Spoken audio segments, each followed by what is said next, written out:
Hello viewers, আসসালামু আলাইকুম। অবশেষে অনেক কষ্ট করে জানতে পারলাম আগামী ২৬ তারিখে কি ঘটতে যাচ্ছে, কি হতে যাচ্ছে দেশে। তো চলুন আমরা সবাই আগামী ২৬ তারিখ কি দেশে ঘটতে যাচ্ছে আমরা জেনে আসি।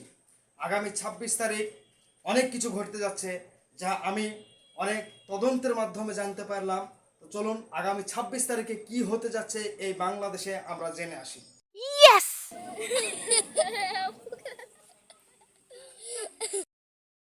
26 তারিখে আমার দাঁড় হবে। Wow!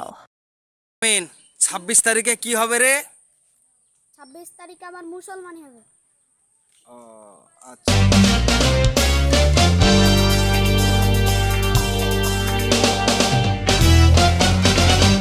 ২৬ তারিখ কি হবে রে? জানো না, আমি আমেরিকা যাব। কয় তারিখে? 26 তারিখে। এই তোর নাম কি? ইকরামুল, ২৬ তারিখে কি হবে রে? আমার দাড়ি বার হবে। ২৬ তারিখে তো দাড়ি বাড়াবে? হ্যাঁ। আচ্ছা ঠিক আছে।